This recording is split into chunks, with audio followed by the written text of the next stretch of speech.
요즘에 TV를 보면 가장 핫한 TV 프로그램이 무엇이냐면 예전에는 그런 게 별로 유행하지 않았었는데 요즘에는 어떤 프로그램이 그래도 사람들이 많이 보느냐? 맛집, 먹방 이런 것들을 참 좋아합니다. 그래서 저는 솔직히 이해가 안 갑니다. 왜 다른 사람이 맛있게 먹고 있는 걸 보면 왜 즐거운지 모르겠습니다. 저는 항상 모든 음식을 다 맛있게 먹기 때문에 별로 그것에 대해서 별 감흥이 없습니다. 그런데 많은 사람들이 그 맛집, 그리고 조금 좀 뚱뚱한, 이런 말 하면 안 되죠. 인격 모독이 될 수 있으니까 풍채가 넓은, 위가 조금 크신 개그맨들이 나오셔서 맛있게 먹는 모습을 보면서 스트레스를 푼다고 합니다. 그래서 이 음식과 관련된 또 잡지가, 귀한 잡지가 있는데 좀 유명한 잡지가 뭐냐면 미슐랭 가이드라고 하는 잡지가 있습니다. 혹시 아시나요?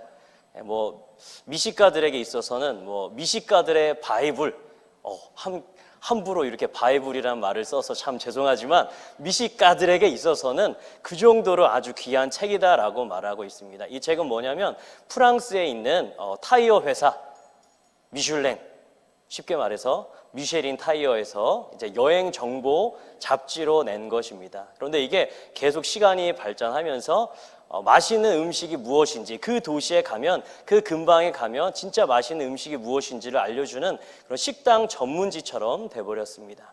그래서 이 미슐랭 가이드에 그 정보원들이 있습니다. 비밀리에 자신이 여기서 나왔다는 것을 숨기고 그 음식점에 찾아갑니다. 그리고 음식을 다 맛보고 약 1년 동안 5번에서 6번 정도를 그곳에 간다고 합니다. 그래서 그 맛에 대한 평가를 합니다. 별점이 하나부터 3개까지 있습니다.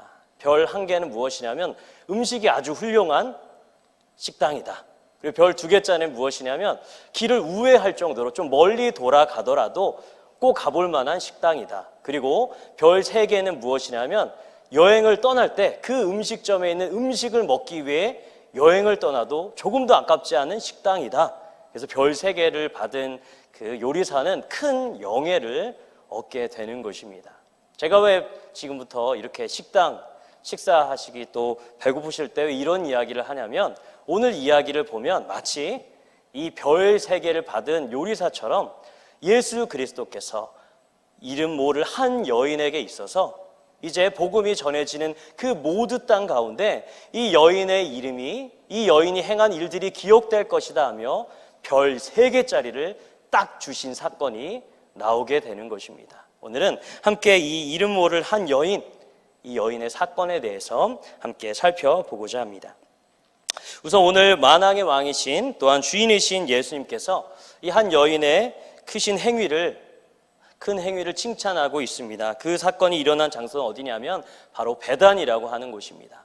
베단이라고 하는 도시는 어디냐면 예루살렘에서 오른쪽, 동쪽으로 한 3km 정도 떨어진 그렇게 멀지 않은 도시였습니다. 또한 이 베다니에는 어떤 사람들이 주로 많이 살았냐면 마치 바로 나환자촌과 마찬가지로 많이 아팠던 사람들, 예루살렘에서 쫓겨나거나 질병이 있어서 가난한 사람들, 아픈 사람들이 주로 많이 모여서 살았던 곳이 이 베단이었습니다. 그리고 이 베단이에 있었던 나병 환자 시몬의 집에서 일어난 사건이었습니다. 여기서 말하는 시몬 아마도 예전에는 나병을 앓았던 사람인 것 같습니다. 그래서 그의 별명이 나병 환자 시몬이라고 이야기하고 있습니다. 예수님께서 이 나병 환자 시몬의 집에 계실 때 아주 기이한 일이 일어납니다. 그것은 무엇이냐면 한 이름 모를 한 여인이 갑자기 식사하시기 위해서 옆으로 비스듬히 누워 계신 예수님의 머리에 아주 값비싼 향유를 다 깨서 예수 그리스도의 머리에 부은 사건입니다. 그리고 이 사건을 보고 많은 사람들, 특별히 아마도 제자일 것입니다. 제자들이 마구마구 화를 내면서 그렇게 비싼 것을 왜 이렇게 낭비하느냐 싸우게 됩니다. 꾸짖습니다. 그런데 그때 예수님께서 이 여인을 힘들게 하지 말고 그 여인이 내게 참 귀한 일을 하였다. 그 여인은 나의 장례를 미리 준비하였다라고 하면서 이 여인의 행위가 복음이 전해지는 그 모든 곳에 기억될 것이다 라는 칭찬을 인정을 해주시고 있는 사건입니다. 근데 우리는 주목해야 할 것이 있습니다. 그것은 무엇이냐면 이 여인은 아주 계획적으로 그냥 즉흥적으로 이 귀한 향유를 부은 것이 아니라 계획적으로 예수님께 찾아왔고 계획적으로 이 예수님께 향유를 부었다는 사건입니다. 바로 그 이유를 어떻게 알 수 있냐면 우선 이 여인이 부었었던 나드라고 하는 향유는 엄청나게 비싼 것입니다. 본문에도 나와 있듯이 이걸 팔면 300데나리온 이상으로 팔 수 있다라고 말합니다. 한 데나리온이 그때 당시 하루 일꾼의 사기였습니다. 그렇다면 300데나리온이면 거의 1년치의 봉급, 그러니까 여러분들의 연봉에 해당하는 값이 바로 이 나드 향유 옥합 하나에 들어가 있던 것입니다. 여러분들, 이 향유 옥합 이렇게 비싼 것을 매일매일 가지고 다닐까요? 아닙니다. 이건 집안에 잘 보관해 뒀다가 정말로 크게 쓸 때, 아니면 이것을 팔아서 결혼 지참금으로 할 때나 이것을 가지고 나온 것입니다. 이 여인은 그냥 가지고 나왔다가 예수 그리스도의 머리에 부은 것이 아니라 분명한 계획을 가지고 이 향유 옥합을 가져왔다라는 것입니다. 특별히 이 나드 향유는 너무나도 비싼 것입니다. 이스라엘 땅에서 나는 것이 아닙니다. 어디에서 오냐면 아주 멀리 사막을 건너서 인도에서 온 것입니다. 인도에 있는 그 히말라야 산막에서 나오는 식물이 바로 나드인데 이것을 아주 잘 짜서 겨우겨우 만들어낸 것이 나드였습니다. 그래서 수입품이기 때문에 매우 비쌀 뿐만 아니라 그것이 너무나도 값비싼 것이기 때문에 아무나 쉽게 가지고 다닐 수 없었던 것입니다. 그리고 이 나드 향유는 너무나도 귀했기 때문에 아무 곳에나 보관하지 않습니다. 오늘 성경에 보면 옥합이라고 말하고 있는데 돌 성분으로 된 대리석과 같은 그런 돌 성분에 이 기름을 붓고 또한 이것이 흐르지 않도록 뚜껑을 완전히 밀봉합니다. 그래서 공기가 들어오지 않도록 이 나드 향유는 특별히 휘발성이 많기 때문에 뚜껑을 여는 순간 처음에 그 향이 다 달아나기 때문에 반드시 밀봉한 상태로 정말로 쓸 때만, 자기가 정말 효과적으로 중요할 때만 쓰는 것이 바로 이 나드 향유라고 하는 것입니다. 그런데 이 여인이 이 나드 향유를 누구에게 부었냐? 예수 그리스도에게 부었다라는 것입니다. 이것은 여인이 그냥 평소 가지고 다니다가 즉흥적으로 예수 그리스도께 부었다는 것이 아니라 예수님께서 찾아온다는 소식을 듣고 또한 자신의 마음을 표현하기 위한 가장 귀한 방법으로서 이 귀한 나드 향유 옥합을 가져왔다라고 말하고 있는 것입니다.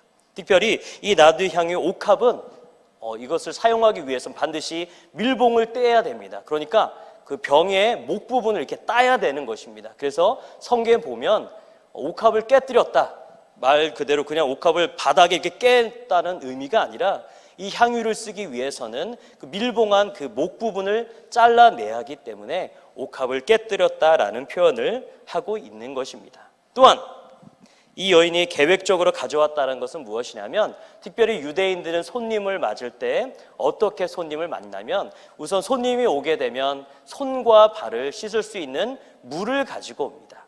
그리고 그 다음에 무엇을 하냐면 양옆에 볼에 뽀뽀를 해줍니다. 혹시 마음에 드시는 형제 자매가 있다면 우리 이스라엘 방식으로 한번 인사를 한번 해볼까? 네, 그런 방식으로 표현하셔도 좋을 것 같습니다. 네, 죄송합니다. 네, 네, 그 다음에 뽀뽀를, 이게 바로 인사하는 방법입니다. 그리고 그 다음에 이건 해도 되고 안 해도 되는 것이 있는데, 가장 귀중한, 정말로 소중한 손님이 있을 때 무엇을 하냐? 기름을 아주 조금, 한 방울이나 두 방울을 머리에 발라주게 됩니다.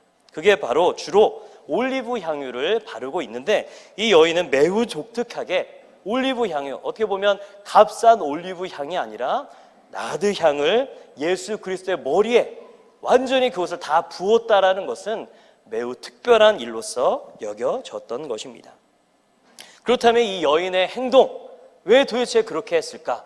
여러 가지 이유가 있을 것입니다. 비록 성경에는 나오지 않지만 이미 예수님께서는 많은 사람들에게, 특별히 여인이라던가 당시에 소외받는 사람들, 아픈 사람들, 힘든 사람들에게 그들의 많은 병을 고쳐주었고 귀신을 쫓아내주었기 때문에 아마도 예수님께 은혜를 입은 한 여인이 자신이 받은 감사와 자신이 받은 은혜에 갚하기 위해서 자기가 가지고 있는 가장 귀한 나드 옥합을 드렸을 수도 있습니다. 또한 다른 이유로 아마도 예수 그리스도께서는 많은 유대인들이 인정하고 있었던 것처럼 메시아였습니다. 모든 로마의 속박에서 그들을 구출해낼 왕으로 오셨기 때문에 왕에 합당한 기름을 드리기 위해서, 특별히 이 나드 향유는 남성들이 주로 사용하는 향수였습니다. 그래서 왕에 맞는, 최고의 왕에게 맞는 향유를 드리자, 아마 그런 이유로 존경심에 의해서 드렸을 수도 있습니다. 아니면 인간적인 흠모하는 마음에서 너무나도 멋지신 많은 사람들의 스승이자 선생님이셨던, 지도자셨던 예수님에 대한 어떤 흠모하는 마음을 담아 자신의 결혼할 때 쓰게 될 이 귀한 나드 옥합을 주님께 드렸을 수도 있습니다. 성경에서 말하고 있지 않기 때문에 존경심이라든가 아니면 사랑하는 마음을 담아서, 아니면 흠모하는 마음을 담아서 무엇으로서 주님께 드렸는지는 알 수가 없습니다. 하지만 우린 분명하게 알 수 있는 것이 있습니다.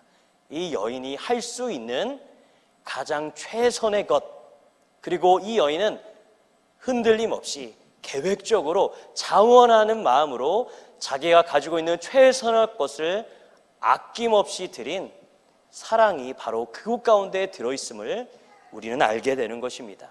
이 여인이 어떠한 마음을 가지고 예수님께 드린 것은 알 수 없지만 분명한 것, 부인할 수 없는 일은 무엇이냐?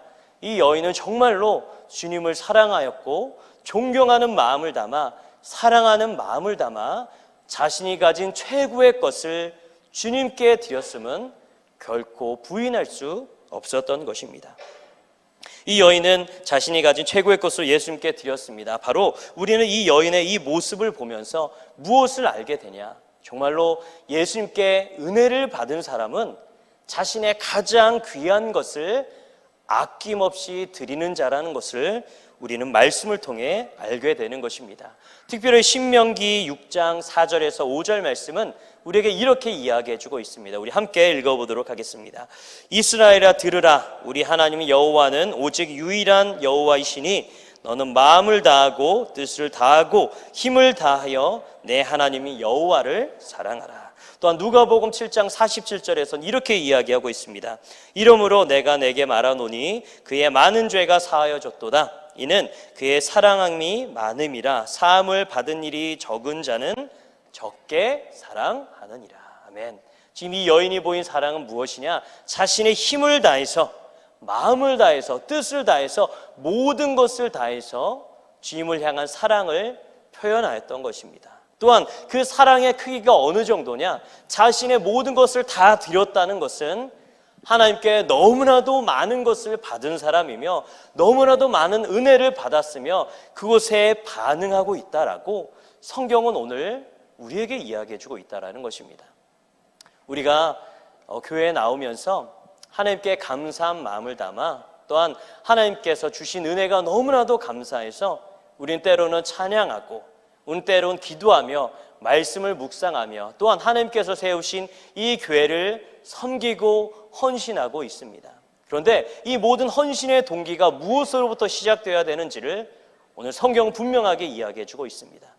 이 헌신의 동기가 나 자신을 드러내기 위해서, 아니면 내가 이렇게 열심히 하면 다른 사람들에게 칭찬을 들으니까, 이런 것이 참된 동기가 되어서는 안 된다라고 말하고 있습니다.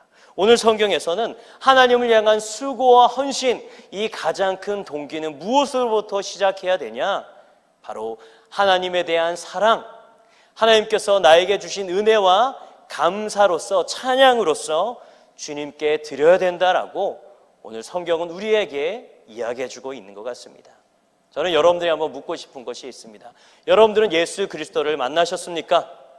여러분들은 예수님을 믿으십니까? 여러분들 예수님에 의하여서 구원 받으셨습니까? 예수님께 새 생명을 얻었고 예수님께 구원받은 자라면, 하나님의 자녀가 되는 권세를 얻었다면, 예수 그리스도의 제자라면 이 여인이 드렸었던 최고의 헌신을 아낌없이 드렸던 것처럼 여러분들이 가지고 계신 최고의 헌신과 사랑을 주님께 자발적으로 기쁜 마음으로 아낌없이 드리시기 바랍니다. 하나님께서는 우리에게 가장 소중한 것을 주셨습니다.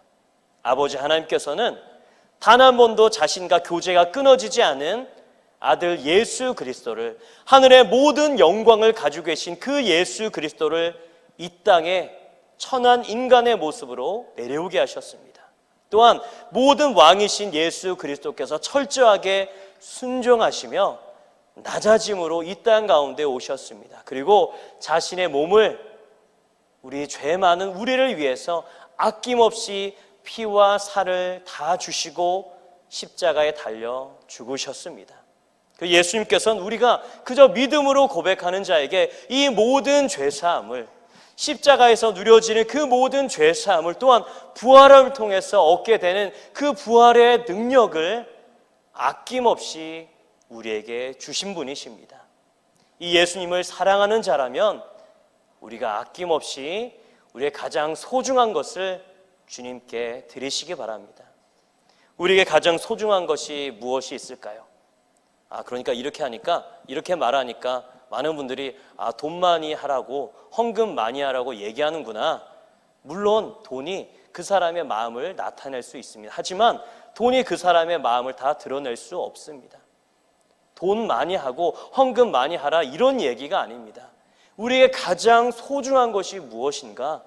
그것은 바로 우리의 삶일 것입니다. 우리의 인생일 것입니다. 우리의 삶일 것입니다. 우리의 생명일 것입니다. 하나님께서는 바로 우리에게 무엇을 요구하시냐? 바로 우리의 인생의 목적이 하나님이 되기를 원하십니다. 우리의 삶의 가장 최종 목적지가 주님이 되시기 원합니다. 오직 그분께 우리의 모든 시간과 우리가 가진 모든 재물과 우리의 마음을 다 주님께 드리며, 이제는 나를 위해서 사는 인생이 아니라, 나가 주인이 되는 삶이 아니라 오직 하나님이 주인 되시는 삶, 하나님께서 하나님 되시는 그 인생을 살아가기 원하신다, 우리에게 말씀하고 있는 것입니다. 우리의 가장 소중한 삶을 주님께 드리시기를 주님의 이름으로 축복합니다. 이 여인이 향유를 다 부었을 때 그 좁은 방 가운데 향이 어땠을까요? 아주 은은하면서도 나무가 섞인, 왜냐하면 나드향이 그런 사양 냄새와 비슷한 향이었습니다. 그 은은한 향이 그 방 가운데 아주 가득하게 짙게 나타났을 것입니다. 이 모습을 보고 많은 사람들이 그 여인을 꾸짖었다라고 말하고 있습니다. 아마도 예수님의 제자일 것 같습니다. 예수님의 제자는 예수님께, 어린아이들이 예수님께 축복받기 위해서 찾아올 때도 어떻게 했냐? 그 아이들을 꾸짖었던 자들이었습니다. 또한 예수님의 제자들은 끊임없이 예수님의 일에 대해서 오해하고 예수님의 참된 뜻을 잘 알지 못하였던 자들이었습니다. 아마도 이곳에서 그 여인에게 꾸짖었던 자들, 아마도 예수님의 제자들이었을 것입니다. 어떻게 보면 이 제자들의 말은 옳은 말이긴 합니다. 신명기 15장에 보면 가난한 자들에 대해서 항상 구제하고 그들의 아픔에 대해서 함께 나누자라는 귀한 말씀이 있습니다. 이것을 근거로, 이것을 팔면 가난한 자들에게 많이 구제할 수 있는데 낭비하였다, 이렇게 말하고 있습니다. 하지만 그들의 본심은 그게 아니었습니다. 단지 돈이 너무 아까워서, 자신들이 그 돈을 받았으면 얼마든지 더 풍성하게 쓸 수 있는데 왜 이렇게 낭비하였느냐? 잘못된 마음에서 나온 잘못된 꾸짖음이었던 것입니다. 하지만 예수님께서는 제자들의 그 꾸짖음을 멈추게 하시고 이 여인의 행위를 높게 드러내고 있습니다. 그리고 그 여인이 잘 알지 못하면서 행했었던 이 모든 행위를 아주 다르게, 아주 새롭게 예수 그리스도의 구원과 관련해서 새롭게 해석하고 있는 부분이 나오게 됩니다. 그것은 무엇이냐면 이 여인이 예수 그리스도에게 기름 부음을 한 자로서 이 여인을 칭찬하고 있는 것입니다. 저는 오늘의 이 귀한 말씀의 제목을 어떻게 표현하고자 하냐면 기름 부음 받은 그리스도다라는 제목으로 말씀을 전합니다. 근데 이 제목은 중복되는 말이 있습니다. 그것은 무엇이냐면 기름 붓는 자라는 말은 그리스도라는 뜻입니다. 그러니까 기름 부은 마음을 바로 이 예수 그리스도께서 누구에게 기름 부음을 받았냐? 비록 예수 그리스도에게 받으셨지만 이 마가복음 전체에서는 누구에게 받았냐? 바로 이 이름 없는 여인에게서 기름 부음을 받았다라고 이 마가복음 이야기하고 있다라는 것입니다.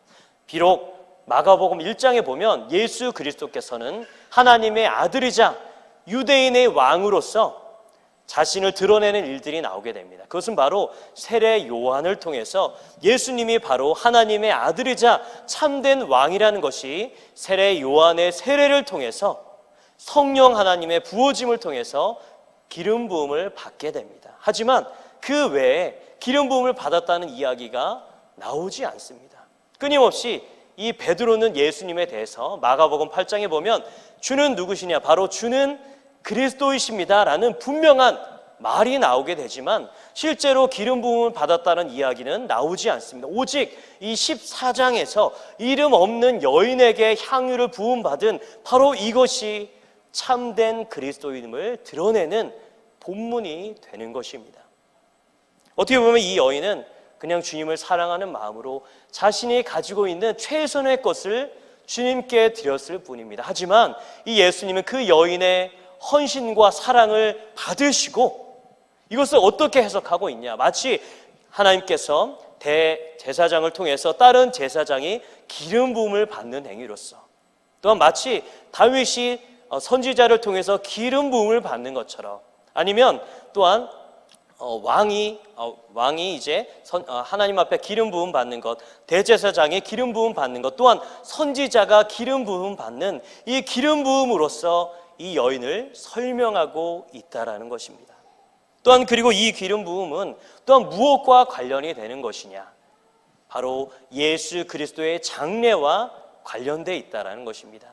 예수님께서 이곳에서 기름 부음 받음을 통해서 예수 그리스도께서 참된 기름 부음 받은 자, 메시아, 구원자라는 것을 분명하게 드러내게 됩니다. 또한 뒤쪽에 보면 예수님께서 이 여인이 행한 행위는 나의 장례를 위해서 부음을 받았다라고 이야기하고 있습니다. 이것은 무엇이냐? 바로 예수님께서 앞으로 행하시게 될 사역에 대해서 이 여인이 아주 정확하게 드러내고 있다라고 말하고 있다라는 것입니다. 그것은 무엇이냐?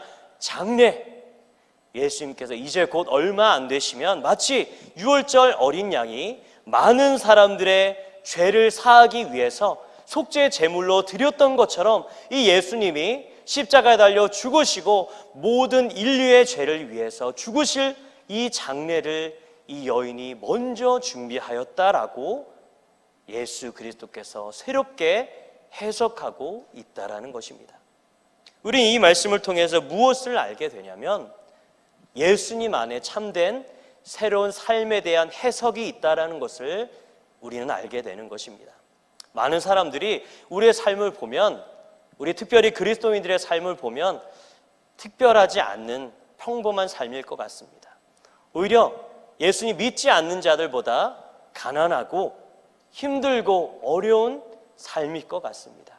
그래서 이런 말씀이 나옵니다. 고린도후서 6장 9절에서 10절 말씀에 보면 이런 말씀이 나옵니다. 우리 함께 읽어보도록 하겠습니다. 무명한 자 같으나 유명한 자요, 죽은 자 같으나 보라 우리가 살아있고, 징계를 받는 자 같으나 죽임을 당하지 아니하고, 근심하는 자 같으나 항상 기뻐하고, 가난한 자 같으나 많은 사람을 부유하게 하고, 아무것도 없는 자 같으나 모든 것을 가진 자로다. 아멘. 남들이 보면 우리는 아무것도 가지지 못한 가난한 자 같습니다. 무명한 자 같습니다. 다른 사람들이 보기에 우리의 인생은 어떻게 보면 비루하고 쓸데없는 것을 믿는 하찮은 존재일 수 있습니다. 하지만 예수님 안에서 참된 인생의 해석이 있음을 믿으시기 바랍니다. 이 여인이 어떤 일들을 하지 못하면서 자신이 행한 행위가 어떤 일인지 잘 이 여인은 깨닫지 못했을 것입니다. 예수님의 장례에 대해서 분명하게 깨닫고 기름을 부었을까? 저는 아니라 생각합니다. 하나님께서 이 땅에 내려오셔서 십자가에 달려 죽으신다라는 건 인간의 지혜로는 전혀 깨달을 수 없는 일이었을 것입니다. 하지만 예수님은 이 여인의 행위를, 그 헌신을 어떻게 새롭게 자신을 드러내는 일로서 해석하고 있다라는 것입니다. 그것과 마찬가지로 우리가 하나님을 사랑하는 마음으로 드렸던 우리의 모든 수고와 헌신, 작든지 크든지 하나님께 드려진 우리의 모든 수고와 헌신은 주님께서 새롭게 해석해 주시고 주님께서 새롭게 바라보심을 통해서 우리의 삶에 대한 평가는 완전히 달라진다는 것을 깨달으시기 바랍니다. 우리가 우리 자신을 바라볼 때 특별한 거 한 것 없는 것 같지만 주님이 바라보시기에 우리가 주님을 위해서 행한 아주 작은 헌신과 수고 절대로 땅에 떨어지지 않습니다. 정말 주님을 사랑하는 마음으로 교회에 작은 거 줍는 것부터 아니면 말씀을 전하는 것부터 다른 사람들에게 복음을 전하는 그 모든 일들이 주님 안에서 큰 하나님께서 기억하시는 일이고 하나님께서 인정하는 일이심을 기억하시기 바랍니다. 그래서 다른 사람들 우리를 향해서 우리가 믿음 생활을 하는 것이 별거 아닌 것, 쓸데없는 짓 이렇게 우리를 평가하지만 하나님의 평가는 완전히 다르다는 것을 기억하시기 바랍니다. 특별히 예수 그리스도께서는 아주 작은 일에 충성한 자들을 향해서 그들이 행한 그 모든 일들에 대해서 분명한 값을 받을 것이다 말씀하십니다. 하늘에 가서 썩지 아니하는 면류관을 다 얻게 될 것이라 우리에게 약속하셨습니다. 우리는 그렇기 때문에 오늘 하루도 이 하나님의 귀한 말씀을 통해서 아주 작은 헌신도 놓치지 않으시고 모든 것을 버리지 아니하시는 하나님 안에서 새롭게 평가받고 새롭게 해석되는 우리 모든 성도님들의 삶이 되시기 바랍니다. 주님 안에 가야지만 참된 인생이 있습니다. 아무리 돈이 많다 할지라도 그가 하나님을 믿지 않고 하나님을 인정하지 않는다면 하나님 보시기에 그 인생은 저주받은 인생입니다. 비록 우리가 가난하더라도 우리가 이 복음 때문에 핍박받고 고난당한다 할지라도 하나님께서 우리의 고백을, 우리의 믿음을, 우리의 수고와 헌신을 날마다 보고 계신다는 것을 기억하며 오늘 하루도 하나님 안에 살아가시길 주님의 이름으로 축복합니다. 말씀을 정리하도록 하겠습니다. 오늘 우리는 한 이름 없는 여인의 아낌없는 수고와 헌신을 보았습니다. 우리 역시 하나님께 받은 은혜가 있다면 하나님께 받은 사랑만큼 하나님 앞에 드리시기 바랍니다. 하나님께 표현하시기 바랍니다. 그것이 재물이 됐든지 아니면 봉사가 됐든지 그 무엇이 됐든지 아낌없이 주님께 드리시기 바랍니다. 또한 예수 그리스도께서는 자신이 어떤 일을 행하는지 잘 알지 못하는 그 여인을 바로 자신이 그리스도임을 드러내는 일로서 또한 자신이 앞으로 행하게 될 이 대속 사역을 드러내는 일로서 이 여인의 삶을 행위를 해석하셨습니다. 우리는 오직 주님 안에서 참된 인생의 비결을 알게 될 것입니다. 오직 주님을 믿고 주님께 행하는 모든 수고와 헌신이 하나님 앞에 큰 상급이 되며 하나님께 큰 일이 되는 것을 기억하시기 바랍니다. 그래서 오늘 하루도 주님의 말씀을 기억하며 주님을 사랑하며 주님을 믿음으로 날마다 주님 앞에 드리기를 기뻐하시는 참된 제자의 삶, 예수 그리스도를 믿는 하나님의 자녀의 삶을 살아가시기를 주님의 이름으로 축복합니다.